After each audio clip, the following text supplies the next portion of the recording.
It's time for you to simplify your property investing. In this video, I'm going to be breaking down ways you can take a simplified approach to investing in property in the Australian market, and you can de-stress and manage your property portfolio almost autonomously to make it as passive as possible. Property investing is somewhat passive, but it does require active management of your property managers, understanding maintenance and needs of your tenants on your properties, and managing the cash flows as well. So putting that all together, I'm going to give you some tips to help you manage and simplify your property portfolio. Diving straight into it, the first one on my list is to have a separate bank account for each property in your portfolio.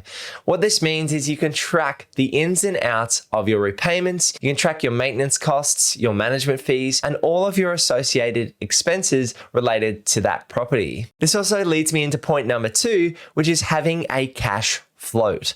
All a cash float is parking a little bit of money into that bank account, somewhere between $2,000 to $10,000, to work out whether you're making passive income with that property portfolio or whether you need to top up that bank account to make sure you're covering the expenses in your property. That will tell you at the end of the day whether that property is making money for you or whether you're working and it's currently negatively geared and you need to put money into that property to make the repayments. I would suggest starting with a $5,000 cash float and then seeing what happens in terms of the payments and the income in that bank account and tracking that over a 6-month period of time. The third tip on my list is to use direct debits with those bank accounts. So you might have 1, 2, or 3 properties you're looking to build out your portfolio, and you'll also have your main account attached to your own home. What I'd suggest is using direct debits for things like your rates, your water, your electricity bills, and your repayments to pull out of each of your bank accounts and just manage those cash floats. Direct debits are going to simplify your life.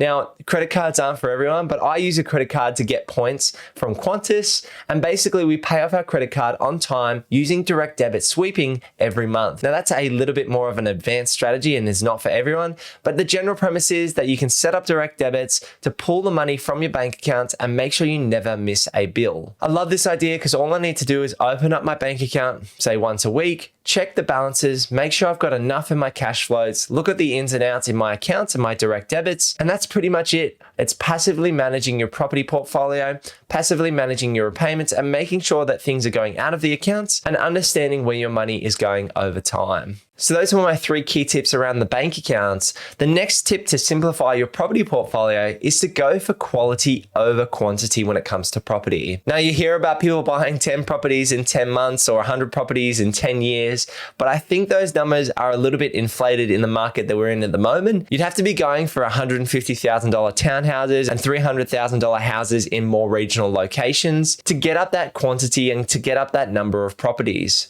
For me, I would much rather go for quality over quantity, and that's exactly what Emily and I have done in our property portfolio.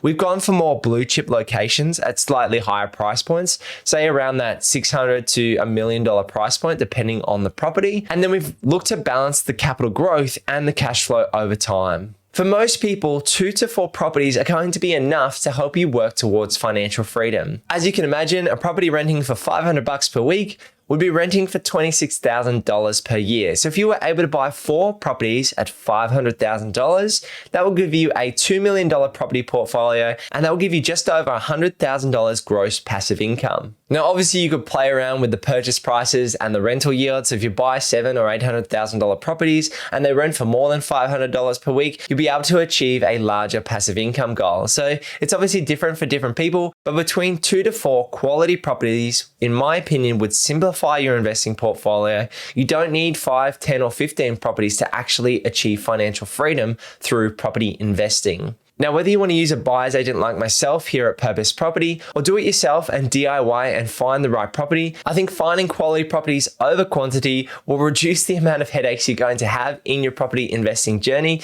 simplify your approach, and help you still work towards your financial freedom target. The next one on my list in simplifying your investing journey is actually talking about a giving component.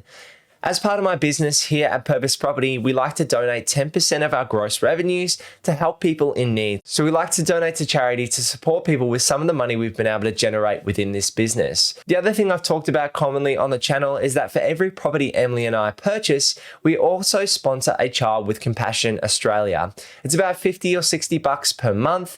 And so you're looking at maybe $600 to $700 per year. And that's going to help those kids in third world countries be fed, have school supplies, get an education, and get access to clean drinking water. We're really passionate about giving and doing that as part of your property investing journey. So as part of that simplified approach, maybe look at creating a giving component in your property portfolio.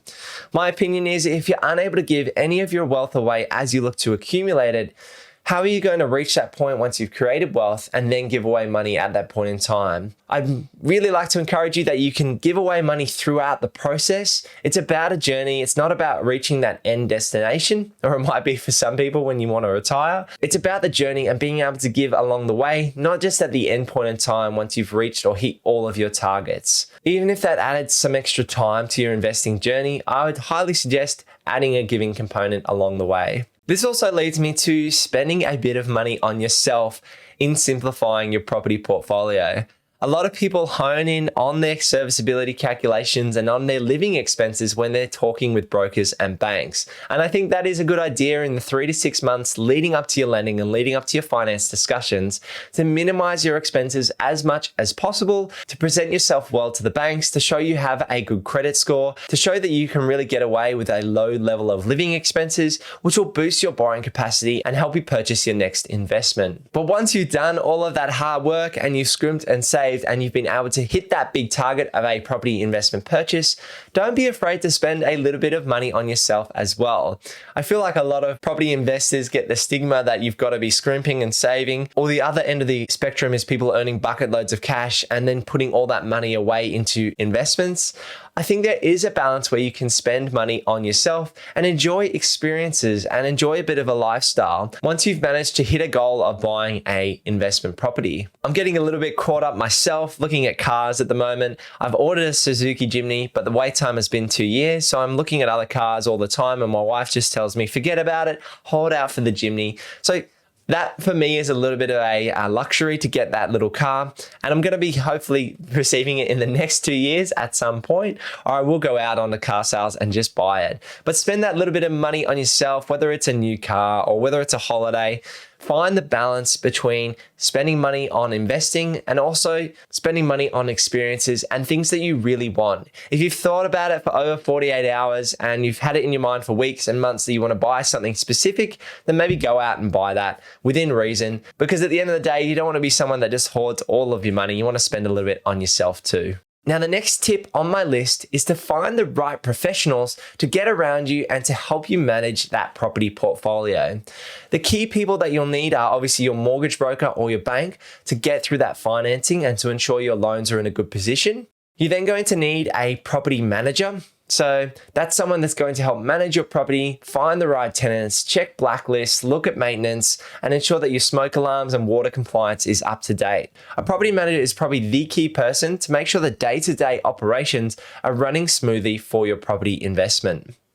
You can then look at other professionals like a buyer's agent like myself, where we can help you strategize on that next property purchase, align your goals, align your financials, and find the right locations and property specifics to meet your needs. You also then want to have a chat with people like accountants to structure your property portfolio, to look at whether you want to buy in personal names, to look at land tax, to look at family planning and estate planning over the long term. And then you want to have your connections with the trades, with the chippies, the electricians, the plumbers, to help any maintenance or renovation work take place on your properties. Building out that team and creating a little network for yourself will help ease your mind when it comes to property investing, as those parties are professionals at what they do, and they're going to take that pressure off yourself and really make your property investing journey more passive at the end of the day. The last one on my list is actually building your knowledge and skills.